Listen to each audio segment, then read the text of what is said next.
Hello friend, this is Sajiya.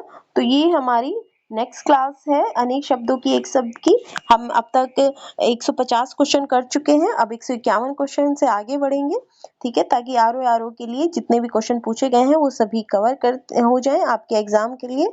और बहुत कम समय रह गया है, तो आप इस वीडियो को बार बार देखें, रिपीट करके देखें। और अगर आपको वीडियो अच्छी लगे तो लाइक करें, शेयर करें, कमेंट करें। अभी हम बढ़ते हैं अपने अगले क्वेश्चन की ओर। तो जिसे ईश्वर में विश्वास है उसके लिए एक शब्द है आस्तिक। ईश्वर में विश्वास है उसके लिए आस्तिक है। भक्त और पुजारी नहीं है इसके लिए, ठीक है। भक्त तो भगवान की पूजा करने वाला होता है और पुजारी जो भगवान की पूजा कराता है, ठीक है, पुजारी। तो जो व्याकरण अच्छी सी तरह से जानता है उसके लिए व्याकरण। व्याकरण उसे क्या कहते हैं? व्याकरण। तो जो व्याकरण अच्छी तरह से जानता है उसके लिए व्याकरण या व्याकरण के ज्ञाता को व्याकरण कहते हैं, ठीक है। व्याकरण की ज्ञाता को व्याकरण। जो क्षमा करने योग्य नहीं है तो अक्षम्य होगा इसका। अक्षम्य, जो क्षमा करने योग्य है वो है, उसके लिए क्या होगा? तो क्षम्य होगा, आ हट जाएगा। तो जो क्षमा करने योग्य नहीं वो अक्षम्य, जो क्षमा करने योग्य है वो क्षम्य। पश्चिम और उत्तर दिशाओं के मध्यस्थ के कोण को क्या कहते हैं? पश्चिम और उत्तर दिशाओं के, सपोज ये इसकी बात कर रहा है, ये हो गया आपका उत्तर नॉर्थ, ये साउथ, ये वेस्ट और ये ईस्ट, ठीक है। तो ये इस कोण की बात कर रहा है, तो ये क्या कहलाता है? ये कहलाता है वायव्य, ठीक है। पश्चिम और उत्तर दिशाओं के बीच का कोण क्या कहलाता है? पश्चिम की और उत्तर दिशाओं के बीच का कोण क्या कहलाता है? तो ये कहलाता है ये कोण वायव्य। तो इसका आंसर होगा वायव्य। तो पश्चिम और उत्तर दिशाओं के मध्यस्थ कोण को कहते हैं वायव्य। पूरब और उत्तर के मध्यस्थ कोण को कहते हैं ईशान। ईशान। पूरब और दक्षिण के मध्यस्थ कोण को आग्नेय कहते हैं, ठीक है। आप समझ गए इस चीज को कि अगर आप इस तरह से उत्तर दक्षिण, नॉर्थ साउथ वेस्ट और ईस्ट करते हैं तो ये आपका ये कोण है जो है उत्तर के और पश्चिम के जो मध्य का कोण है, ये क्या कहलाएगा? ये कहलाएगा वायव्य। और ये उत्तर के और ईस्ट के यानी कि पूर्व के मध्य का जो कोण है ये क्या कहलाएगा? तो ये कहलाएगा ईशान। ये वाला कोण ईशान, उत्तर के और पूर्व के। और पूर्व के और दक्षिण के, ये पूर्व हुआ ये दक्षिण हुआ, पूर्व के और दक्षिण के मध्य का कोण क्या कहलाएगा? तो आग्नेय, ठीक है। तो ये आपका वायव्य, उत्तर के और पश्चिम के मध्य का, उत्तर के और पूर्व के मध्य का हो गया ईशान, उत्तर के और पूर्व के और दक्षिण के मध्य का हो गया आग्नेय। तो वायव्य, ईशान और आग्नेय, ये वायव्य, ये ईशान, ये आग्नेय, ठीक है।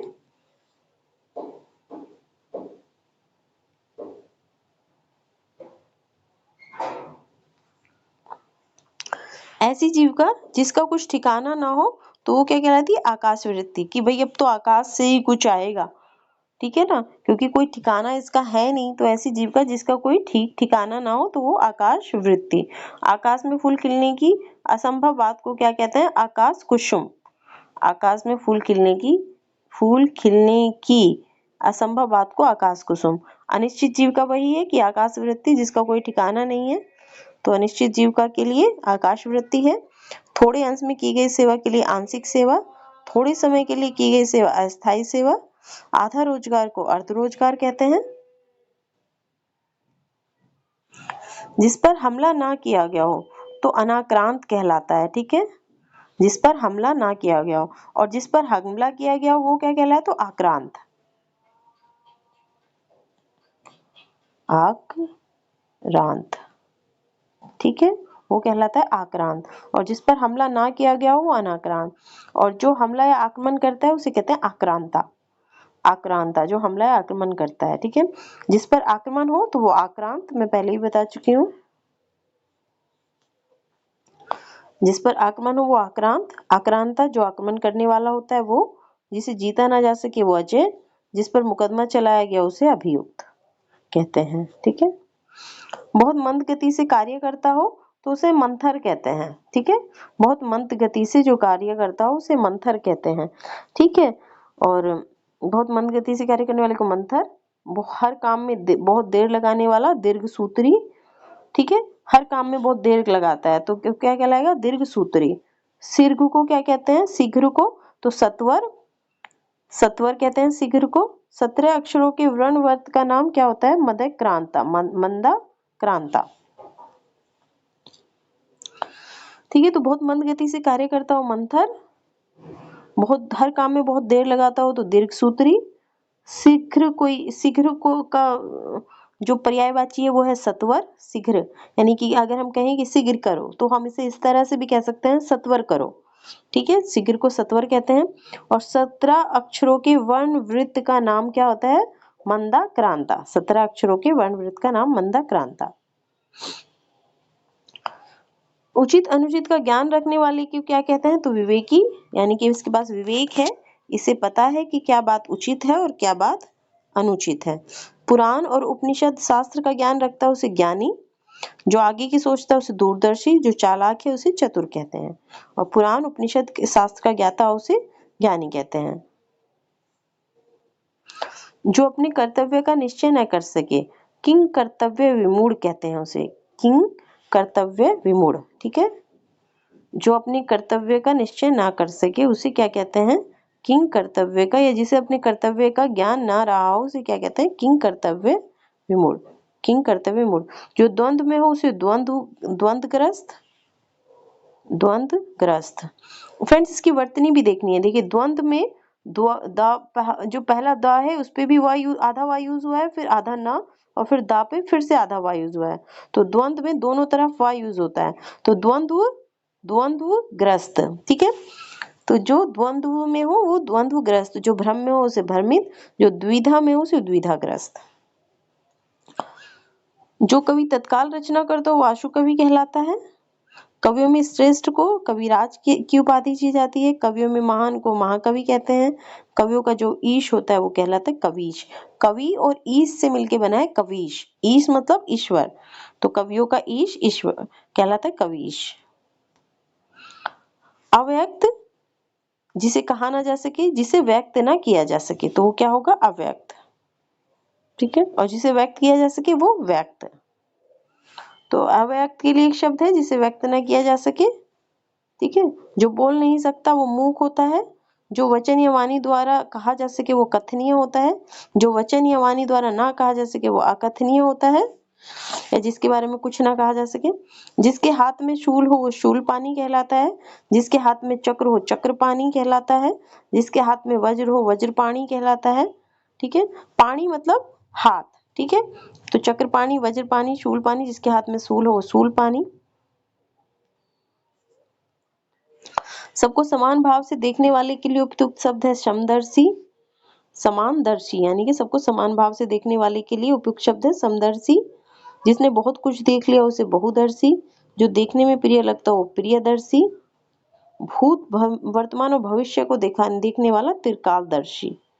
ठीक है, जो सबको समान भाव से देखता है समदर्शी, यानी कि सबको समानता से देखने वाला। बहुत कुछ देख लिया और बहुदर्शी, देखने में प्रिय लगता हो प्रियदर्शी, भूत वर्तमान भविष्य को देखने वाला त्रिकालदर्शी। प्रियदर्शी अभी हमने देखा, जो देखने में प्रिय लगे।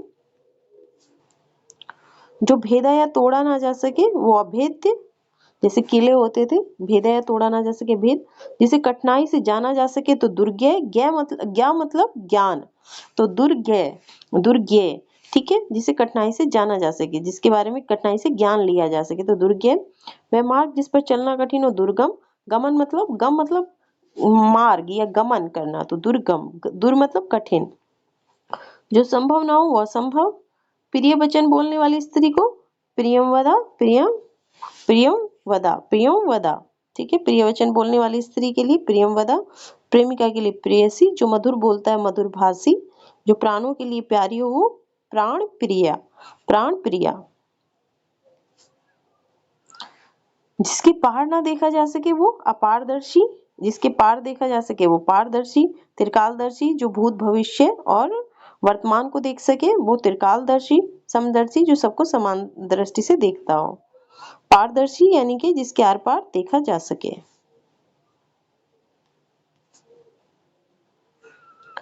जिसका दमन करना कठिन हो वो क्या कहलाता है? दुर्दमनीय। जिसका दमन करना जिसको दमन किया जा सके वो क्या कहलाता है? दमनीय कहलाता है। और जिसका दमन करना कठिन हो वो दुर्दमनीय। दुर मतलब कठिन, तो दुर्दमनीय, कठिन दमन हो जिसका। तो जिसका दमन करना कठिन हो वो दुर्दमनीय। अपने स्थान या स्थिति से अलग न किया जा सके तो अच्युत। अपने स्थान से या स्थिति से अलग न किया जा सके तो अच्युत। जिसे कठिनाई से जाना जा सके उसे दुर्ज्ञेय। जो कठिनाई से समझ में आता हो उसके लिए दुर्बोध। बोध मतलब समझ, बोध। जैसे बच्चों के लिए कहा जाता है कि बच्चे जो होते हैं अबोध होते हैं, यानी उनमें समझ नहीं होती, अबोध होते हैं वो। और बोध मतलब समझ, तो जो कठिनाई से समझ में आता हो वो दुर्बोध। ठीक है, दुर मतलब कठिनाई, दुर्बोध। जिसे कठिनाई से जाना जा सके, जिसका कठिनाई से ज्ञान लिया जा सके वो दुर्ज्ञेय। अन्य से संबंध न रखने वाला तो अनन्य होता, अन्योन्य संबंधी।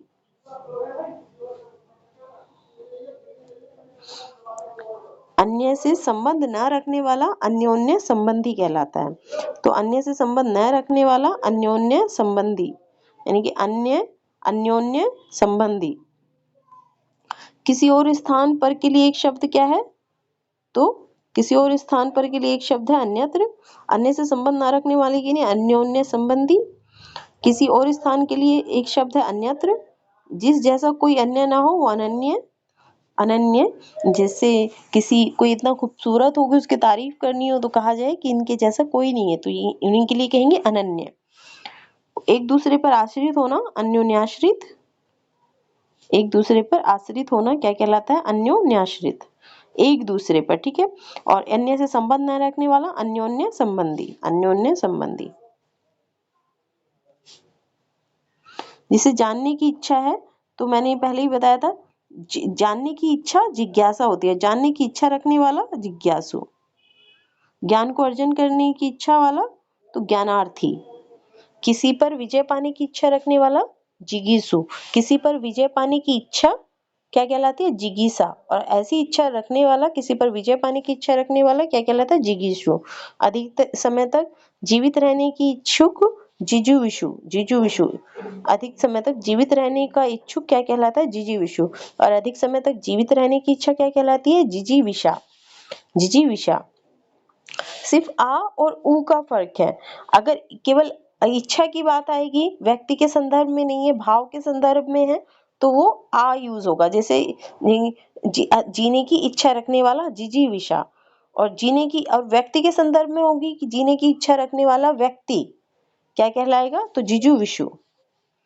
जानने की इच्छा रखने वाला, तो रखने वाला है तो जिज्ञासु।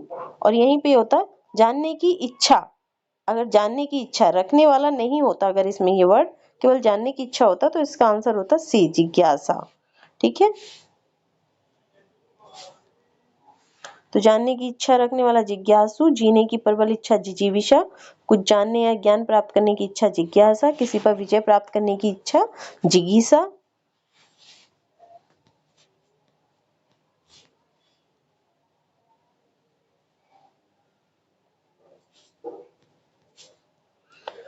जिजीविषा तो जीने की इच्छा होती है जिजीविषा। दूसरे की दोष खोजने वाला तो छिद्रान्वेषी, मैंने बोला था ना छिद्रान्वेषी, दूसरे की दोष खोजने वाला छिद्रान्वेषी। ठीक है, दूसरे के दोष खोजने वाले को छिद्रान्वेषी, अनुसंधान करने वाले को अनुसंधान करता। जो ढका ना हो तो वो अनावृत। अनावृत, आवृत मतलब होता है ढकना, तो जो ढका ना हो वो क्या कहलाएगा? तो वो कहलाएगा अनावृत। ठीक है, अनावृत, जो ढका ना हो। और जो ढका हो वो क्या कहलाएगा? आवृत।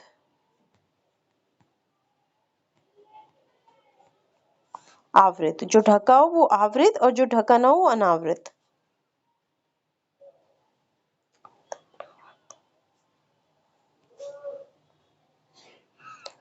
इसमें फ्रेंड एक एक और ध्यान देने योग्य बात थी। देखिए यहाँ पे अनावृत और अनावर्त दोनों दिया हुआ है, तो आपको ये ध्यान देना कि वा के नीचे रा है। ठीक है, आधा रा जो लगा है वा के नीचे है, न कि ता के ऊपर, तो अनावृत होगा, अनावर्त नहीं होगा। ठीक है, अनावर्त नहीं होगा, ये वर्ड गलत है, ये सही है अनावृत। तो इस तरह से ये वर्तनी पर भी ध्यान देना है, वर्तनी शुद्धि पर भी, कि कहाँ पर स्पेलिंग मिस्टेक की हुई है। तो अनावृत, गलती से ये नहीं लगा देना है।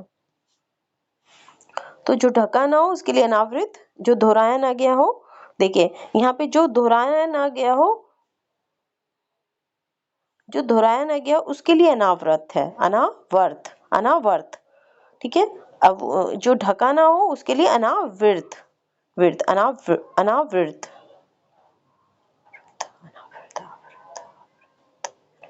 अनावृत, ठीक है। और जो दोहराया ना गया हो उसके लिए अनावर्त। और मोक्ष अथवा न लौटना अनावृत्ति कहलाता है।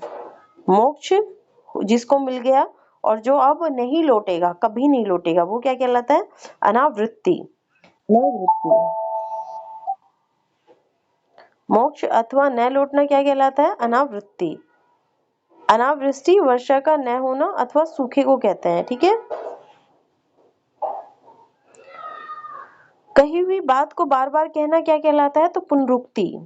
कही गई बात कथित होती है, कटु बोलने वाला कटुभाषी होता है, ठीक है। जबकि कही हुई बात को बार बार दोहराना क्या होता है? तो पुनरुक्ति होता है, ठीक है। कही गई बात कथित होती है, कि कही गई बात यानी कथित बात, कटु बोलने वाला कटुभाषी, कही गई बात को बार बार दोहराना पुनरुक्ति। जो आसानी से प्राप्त किया जा सके वो क्या होता है? सुलभ, ठीक है। जो आसानी से प्राप्त किया जा सके, तो जो आसानी से प्राप्त किया जा सके उसे सुलभ कहते हैं। सर्वज्ञ जो सब कुछ जानता है, सबको जीतने वाला सर्वजीत, सुख देने वाला सुखद कहलाता है। समान रूप से ठंडा और गर्म क्या होता है? तो समशीतोष्ण। सम यानी समान, शीत, और शीत मतलब ठंडा, उष्ण मतलब गर्म, तो समशीतोष्ण। समान रूप से ठंडा गर्म तो समशीतोष्ण। जो सबको समान समझता है, सबको समान देखता है, समदर्शी। उसी समय में रहने वाला समकालीन, यानी काल मतलब समय, और उसी समय में यानी कि समान समय में रहने वाला, समकालीन। ठंडा और गर्म शीतोष्ण। अनुत्तरित शब्द के लिए कौन सा वाक्य सही है? तो जिसका उत्तर ना दिया गया हो, बी इसमें होगा, जिसका उत्तर ना दिया गया हो। तो फ्रेंड्स आज की क्लास हमारी यहीं खत्म होती है, हम फिर से आएंगे आपके सामने। अगर फिर से मैं हिंदी के जो अन्य दूसरी क्लासेस हैं उनको करूंगी, और जो जो भी टॉपिक बचे हुए हैं वो भी कराऊंगी। तो आपको अगर ये वीडियो अच्छी लग रही हो तो आप इसको बार बार रिपीट करके देखिए, और लाइक कीजिए, कमेंट कीजिए, शेयर कीजिए और सब्सक्राइब कर लीजिए, ताकि आपको वक्त पर सभी वीडियो या मटेरियल मिल सके। Okay, bye.